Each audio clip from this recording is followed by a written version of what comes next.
नांदगाव खंडेश्वर तालुक्यातील समृद्धी महामार्गाच्या कामावर सुरू असलेल्या एनसीसी कंपनीच्या अतिवजनदार डंपरमुळे रस्त्याची क्षमता नसताना सुद्धा नांदगाव खंडेश्वर तालुक्यातील पिंपळगाव ते लोहेगाव, पिंपळगाव ते खेड, पिंपळगाव ते पडस मंडळ असे अनेक लहान गावांना जोडणाऱ्या रस्त्याची दयनीय अवस्था समृद्धी महामार्गाचे काम करत असलेल्या एनसीसी कंपनीच्या डंपरने झाली आहे। एनसीसी कंपनीच्या चालवणाऱ्या डंपरमुळे अनेक रस्त्यांची अत्यंत दुर्दशा झाली आहे।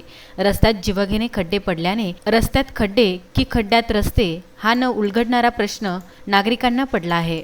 त्यामुळे अपघाताची शक्यता नाकारता येत नाही। राज्यातील महामार्ग आणि अंतर्गत रस्त्यांची स्थिती दयनीय बनली असून वाहनधारक अक्षरशः मेटाकुटीस आले आहेत। हे रस्ते त्वरित दुरुस्त करण्यात यावे अशी मागणी नागरिकांनी केली आहे। या रस्त्यावरून मोटरसायकल चालक घसरून पडण्याचे प्रकार अनेकदा घडले व अनेक जण जखमी सुद्धा झाले आहे।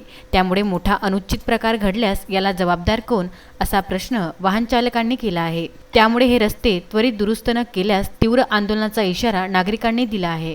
महामार्गाचे ओव्हरलोड एनसीसी कंपनीचे ट्रक चालतात, ते ओव्हरलोड असतात। त्यामुळे या रस्त्याने इतके खड्डे पडलेले आहे की त्या रस्त्याने साधी टू व्हीलर पण चालवता येत नाही।